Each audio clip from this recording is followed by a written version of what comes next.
Salam, hər vaxtınız xeyirli olsun uşaqlar. Necəsiz? Ümid edirəm yaxşısınız. Deməli, bizim bugünkü mövzumuz təbiətin nemətləri adlanan dərs olacaq. 1-ci sinif təsvir incəsənət və 3-cü mövzu. Bir şəklimiz var və Səttar Bəhulzadənin əsəridir bu. Abşeron bağlarında olan bir əsərdir. Bizdən soruşur, onların forması, ölçüsü və rəngi haqqında danışın. Uşaqlar, burada ümumiyyətlə şəkildə nə görürük onu deyək.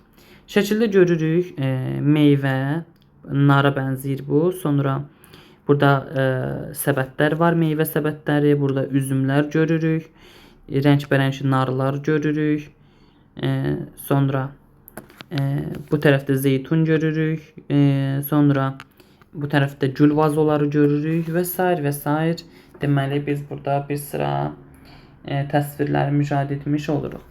Bizdən soruşur ki, ümumiyyətlə dedi, belə rənglərini dedik, fərqli rəngdədir. Biri sarı rəngdə, qırmızı rəngdə, narıncı rəngdə var, yaşıl rəngdə var, mavi rəngdə üzümləri, sarı rəngdə üzümləri görürük və s.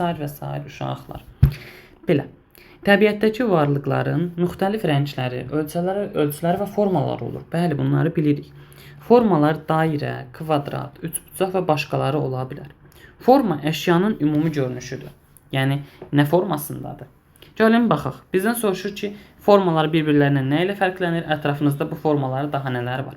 Gəlin uşaqlar, mən bunları sizə izah edeyim. Deməli, ayı görürük, düzdür. Ay nə formasındadır? Dairə. Deməli, ay nə oldu? Ay dairəvidir. Sonra biz burada dağı görürük. Dağ nə vəziyyətdədir uşaqlar? Dağ əslində trapesiyaya bənzəyir. Trapesiya odur ki, belə deyim uşaqlar sizə. Dördbucağın, yəni trapesiyanın şəklini çəkim ilk öncə. Trapesiya belə olur. Bir növ iki dənə üçbucağın birləşməsi kimdə qələmə verə bilərsiniz. Bu rəng olur, belə olur trapesiya. Aha.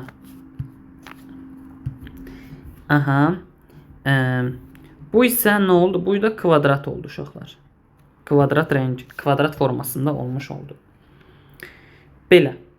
Aha. İndi buranı bitirdik. Gəlin burada görək bizdən nə soruşur. Payız gilə meyvələri, meyvə və tərəvəzləri hazırlayın, yəni yapın.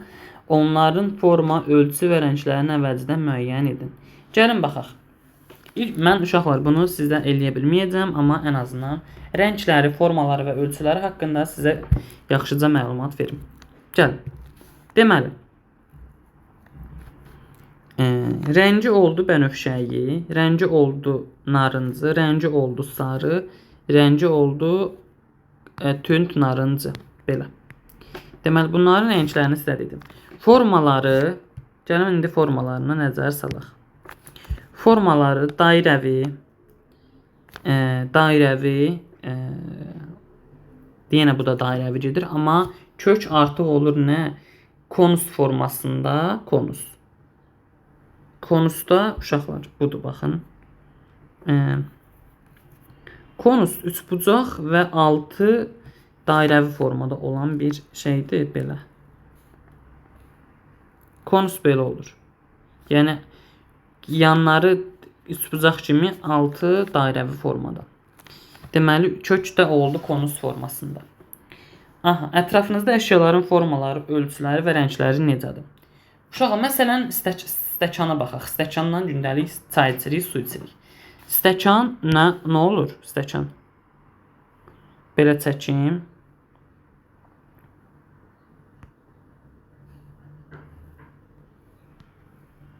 Bu oldu bir stakan. Yəni, mən biraz uyğun çəkməyə bilərəm. Çünki telefon üzərində çəkmək daha da çətindir. Bu oldu stakan. Stakan nə oldu uşaqlar? Stakan silindir formasındadır. Silindir. Yəni, qıraqları düz bucaqlı, ağzı isə dairə olur. Belə. Sonra, məsələn, biz götürək kitabı. Kitab belə olur.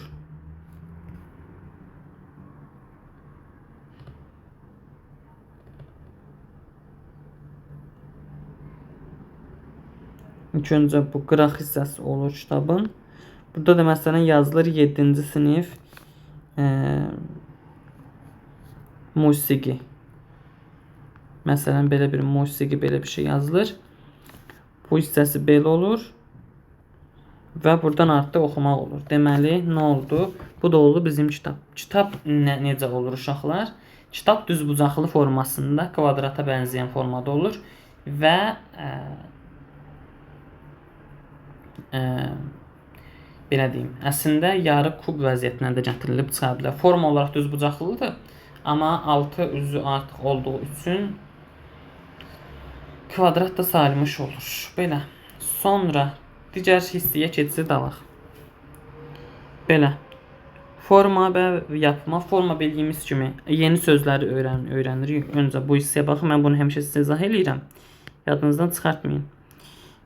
Deməli,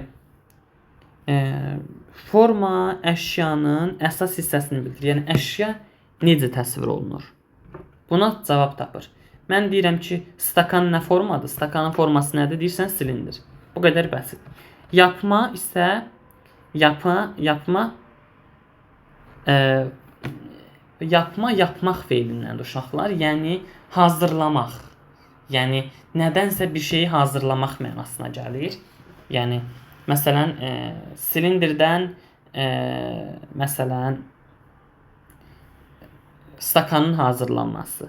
Bu artıq olur yapma sənəti, yəni yapma. Belə uşaqlar, ümid edirəm bunu da bəyənmiş olarsınız. Sağ olun, salamat qalın. Gələn dərslərdə görüşərik. Hələlik.